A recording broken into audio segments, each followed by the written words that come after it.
7 बार ओमकार का गुंजन कीजिए। आज के वैज्ञानिक कहते हैं कि जो 7 बार ओमकार का गुंजन करता, उसके जो जीवनी शक्ति है, जो काम में, क्रोध में, लोभ में, मोह में, मद में, मात्सर्य में जिस जीवन शक्ति का हम लोग ह्रास कर रहे हैं, ओमकार का जाप करने से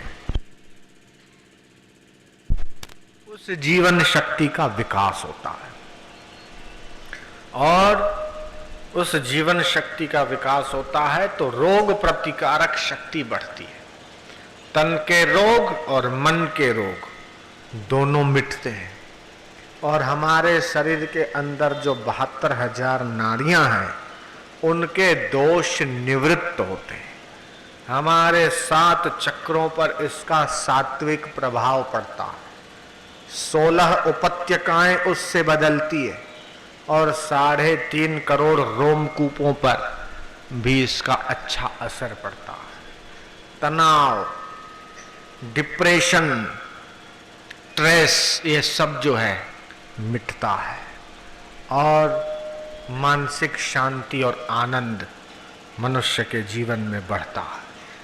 पैसा होने से शांति नहीं मिलती, लेकिन भक्ति बढ़ने से शांति मिलती है।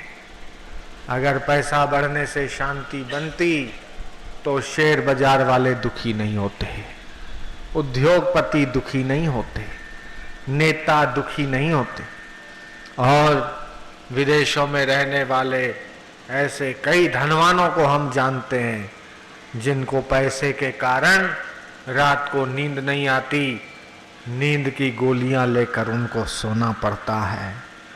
वो भी अगर भगवान की भक्ति का सहारा लें तो उनका जीवन सुखमय बन सकता है। तो गहरा श्वास लेवें, थोड़ा सा कमर सीधी रखें और जिनको आंखों पर चश्मे हैं या आंखों की नजर जिनकी कमजोर है, उन लोगों को आखिरी 2 अंगुली की नोक को अंगूठे की नोक के साथ मिलाकर बैठना चाहिए। इसको प्राण मुद्रा कहते हैं। यह प्राण शक्ति का केंद्र है और हर रोज 5-25 मिनट सुबह शाम जब मौका मिले ऐसा करके बैठो तो धीरे धीरे चश्मा का नंबर भी कम होता है। कईयों को घुटनों की तकलीफ होती है, उठने बैठने में जोड़ों में दर्द होता है। ऐसे लोगों को वायु होता है, इसलिए वायु के दर्द के कारण जोड़ों का दर्द होता है। उनके लिए वायु मुद्रा बहुत अच्छी। दूसरी अंगुली को मोड़ दो, अंगूठे के नीचे दूसरी अंगुली को दाब दो, 3 अंगुलियां सीधी रखो, आपका घुटने का दर्द धीरे धीरे ठीक हो जाएगा। कईयों को याद शक्ति कम होती है, स्मरण शक्ति का अभाव, सुनते हैं भूल जाते हैं। स्वामी जी ने क्या कहा समझ में नहीं आया, बातें तो बड़ी अच्छी किया लेकिन हम भूल गए, याद नहीं रहा। फलाना आदमी मिला था, बहुत अच्छा था, हम भूल गए। ये याद शक्ति का अभाव।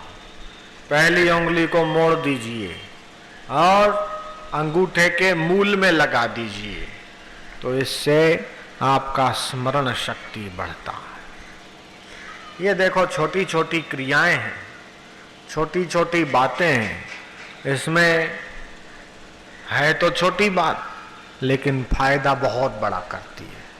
हमारे ऋषि मुनियों ने ध्यान, योग और साधना करके ऐसी ऐसी खोज की है कि जिसको अगर विश्व का मानव अपना ले, आजमा ले, तो बिना दवाई खर्च किए वो स्वस्थ रह सकता है, चिरंजीवी रह सकता है। वेद कहता है जीवे महशरदः शतम, 100 वर्ष तक जीवित रहो।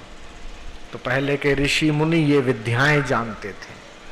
शास्त्रों में ऐसी बात आती है कि चांगदेव महाराज, उन्होंने 14 बार मृत्यु को पीछे ठेल दिया था और उन्होंने 1400 वर्ष का आयुष्य भोगा था।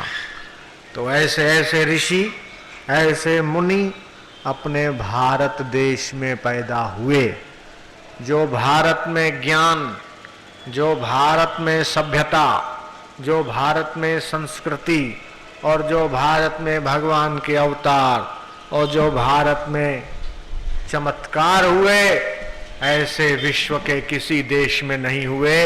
ये अध्यात्म की जन्म भूमि भारत है, और ऐसी भूमि में आपका और हमारा जन्म हुआ है, ये भी हमारा आपका सौभाग्य है। तो ऐसे भारत में जन्म लेना ये सौभाग्य की बात है। वो जन्म ले लेने के बाद सत्संग मिलना ये और भाग्य है।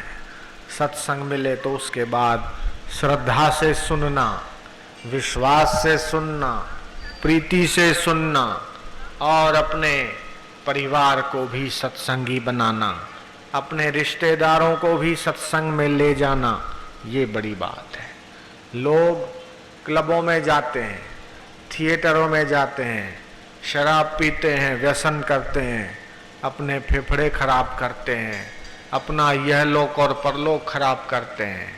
नहीं नहीं, सत्संग में आके अपनी 21 पीढ़ियां आबाद करो। तो अभी संध्या का समय हुआ है, आप कमर सीधी रखें और जिसको जो जो तकलीफ हो वैसी मुद्रा बनाकर बैठें। थोड़ा गहरा श्वास लेवें, ओमकार का मेरे साथ गुंजन करें, आंखें बंद रखकर भगवान का थोड़ा ध्यान करें। हरि ओम।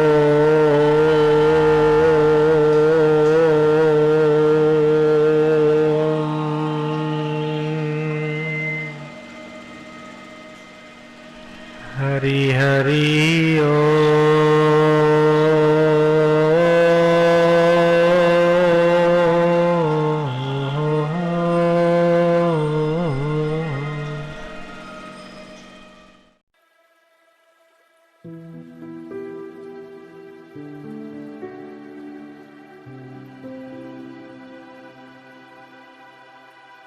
Thank you.